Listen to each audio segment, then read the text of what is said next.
Competitive exam ആസ്പിരന്റിനെ സംബന്ധിച്ചിടത്തോളം നമ്മുടെ ചുറ്റിലും നടക്കുന്ന കാര്യങ്ങൾ വളരെ ഇമ്പോർട്ടന്റ് ആണ് അല്ലേ? ഇപ്പൊ നിങ്ങൾ നോക്കുമ്പോൾ ഡെയിലി പേപ്പർ വരുന്നുണ്ട്, പേപ്പറിൽ കുറേ കാര്യങ്ങളുണ്ട്. ഇതിൽ ഏതൊക്കെ എക്സാം പോയിന്റ് ഓഫ് വ്യൂവിൽ നമ്മൾ പഠിക്കണം എന്നുള്ളത് നിങ്ങൾ നേരിടുന്ന ഒരു പ്രധാന പ്രശ്നമായിരിക്കും. മറ്റൊരു പ്രധാനപ്പെട്ട പ്രശ്നമാണ് ധാരാളം കാര്യങ്ങൾ നമ്മൾ പഠിക്കുന്നുണ്ട്, എന്നാൽ പഠിച്ചതൊന്നും എക്സാം ആവുമ്പോഴത്തേക്കും ഓർമ്മിച്ച് വെക്കാൻ പറ്റുന്നില്ല എന്നുള്ളത്. കറണ്ട് അഫയേഴ്സ് നിങ്ങൾക്ക് ഓർത്ത് വെക്കാൻ പറ്റുന്നില്ല എന്നുള്ളതിന്റെ പ്രധാനപ്പെട്ട റീസൺ എന്ന് പറയുന്നത് പ്രോപ്പർ ആയിട്ടുള്ള റിവിഷൻ ഇല്ലായ്മയാണ്. ഇപ്പൊ നമ്മളൊരു ന്യൂസോ അല്ലെങ്കിൽ ഒരു ടോപ്പിക്കോ എടുത്തു കഴിഞ്ഞാൽ പലതവണ അതിൽ കൂടി ഗോ ത്രൂ ചെയ്യുമ്പോഴാണ് നമ്മൾ പഠിച്ച കാര്യങ്ങൾ നമുക്ക് പ്രോപ്പർ ആയിട്ട് ഓർത്ത് വെക്കാനായിട്ട് സാധിക്കുള്ളൂ.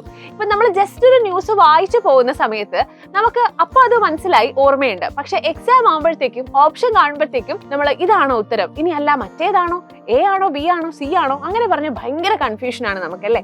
സോ ഇതൊക്കെ നമുക്കൊന്ന് ടാക്കിൾ ചെയ്ത് സോർട്ട് ചെയ്താൽ വളരെ ഈസി ആയി നമുക്ക് നല്ല രീതിയിൽ മാർക്ക് സ്കോർ ചെയ്യാൻ പറ്റുന്ന ഒരു ഭാഗമാണ് കറണ്ട് അഫയേഴ്സ് എന്ന് പറയുന്നത്. ഇപ്പോൾ നടക്കുന്ന എക്സാംസ് നമ്മൾ പരിശോധിക്കുകയാണെങ്കിൽ നമ്മുടെ ചുറ്റിലും റീസെന്റ് നടക്കുന്ന കാര്യങ്ങൾ തന്നെയാണ് എക്സാമിന് ചോദിക്കുന്നത്, എന്നാൽ പോലും അതുപോലും നമുക്ക് ആൻസർ ചെയ്യാൻ പറ്റുന്നില്ല. അതുകൊണ്ട് തന്നെ എല്ലാ സ്റ്റുഡൻസും എപ്പോഴും പറയുന്ന കാര്യമാണ് കറണ്ട് അഫയേഴ്സ് ഭയങ്കര ടഫാണ്, നമുക്കത് പറ്റുന്നില്ല എന്നുള്ളത്.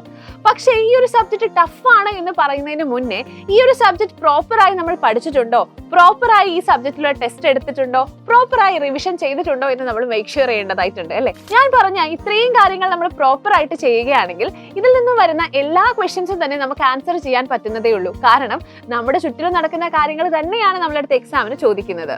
നിങ്ങൾ നേരിടുന്ന ഈ എല്ലാ പ്രശ്നങ്ങൾക്കും ഒരു സൊല്യൂഷൻ ആയാണ് നമ്മുടെ CA ഫോക്കസ് ബാച്ച് നമ്മൾ സ്റ്റാർട്ട് ചെയ്തിട്ടുണ്ടായിരുന്നത്. അപ്പൊ CA ഫോക്കസ് എന്ന് പറയുന്ന നമ്മുടെ ആദ്യ ബാച്ചിന് ശേഷം നമ്മൾ അവതരിപ്പിക്കാൻ പോകുന്ന അടുത്ത ബാച്ചാണ് CA ഫോക്കസ് ബാച്ച് 2.0 എന്ന് പറയുന്നത്. അപ്പൊ നമ്മുടെ ഫസ്റ്റ് ബാച്ചിൽ വലിയൊരു സപ്പോർട്ടാണ് ലഭിച്ചിട്ടുണ്ടായിരുന്നത്. ധാരാളം കുട്ടികൾ ജോയിൻ ചെയ്യുകയും അവരുടെ പോസിറ്റീവ് റിവ്യൂവിന് ശേഷം നമ്മൾ ആരംഭിക്കുന്ന അടുത്ത ബാച്ചാണ് CA ഫോക്കസ് ബാച്ച് 2.0. അപ്പൊ നമ്മുടെ ഫസ്റ്റ് ബാച്ചിൽ നമ്മൾ കവർ ചെയ്തിട്ടുണ്ടായിരുന്നത് ഡിസംബർ മുതൽ, അതായത് 2025 ഡിസംബർ മുതൽ 2026 മെയ് വരെയുള്ള കറണ്ട് അഫയേഴ്സ് ആണ്. അതിനുശേഷം 2026 ജൂൺ മുതൽ 2026 ഡിസംബർ വരെയുള്ള കറണ്ട് അഫയേഴ്സ് കവർ ചെയ്യുന്ന അടുത്ത ബാച്ചാണ് CA ഫോക്കസ് ബാച്ച് 2.0 എന്ന് പറയുന്നത്. അപ്പൊ സ്വാഭാവികമായും നിങ്ങൾ ചോദിക്കുന്ന, നിങ്ങളുടെ മനസ്സിൽ വന്നിട്ടുള്ള ചോദ്യമായിരിക്കും, അപ്പൊ ഫസ്റ്റ് പാർട്ടിലെ കറണ്ട് അഫയേഴ്സ് നമുക്ക് എങ്ങനെ കിട്ടും എന്നുള്ളത്. സോ ഈ ഒരു ബാച്ച് പർച്ചേസ് ചെയ്യുന്നതിലൂടെ CA ഫോക്കസ് ബാച്ചിലെ എല്ലാ കറണ്ട് അഫയേഴ്സും നിങ്ങൾക്ക് എന്ത് ചെയ്യുന്നതാണ്, നിങ്ങളുടെ ഈ ബാച്ചിൽ പേൾ വീഡിയോസ് ആയിട്ട്, അതായത് റെക്കോർഡഡ് വീഡിയോസ് ആയിട്ട് അവൈലബിൾ ആവുന്നതാണ്. സോ ഈ ഒരു ബാച്ച് പർച്ചേസ് ചെയ്യുന്നതിലൂടെ 2026 കംപ്ലീറ്റ് കറണ്ട് അഫയേഴ്സും നിങ്ങൾക്ക് ലഭിക്കുന്നതാണ്. അപ്പോൾ നമ്മുടെ ഈ ബാച്ചിൽ മന്ത് വൈസ് ആയിട്ടായിരിക്കും ക്ലാസ്സസ് ഉണ്ടായിരിക്കുക. അതായത് ജൂൺ മാസം നമ്മൾ ക്ലാസ് എടുക്കുന്നു, അതിനുശേഷം നിങ്ങൾ അത് പ്രോപ്പർ ആയിട്ട് പഠിക്കുന്നു, ക്ലാസ്സിൽ നമ്മൾ ക്വസ്റ്റ്യൻ ചോദിക്കുന്നു, ആൻഡ് പ്രോപ്പർ ആയിട്ട് നമ്മൾ ജൂൺ മാസം കംപ്ലീറ്റ് ചെയ്യുന്നു. അങ്ങനെ പ്രോപ്പർ റിവിഷന് ശേഷം നമ്മൾ ജൂൺ മാസത്തെ ടെസ്റ്റ് അപ്പോഴേക്കും ആപ്പിൽ അപ്ലോഡ് ആയിട്ടുണ്ടായിരിക്കും.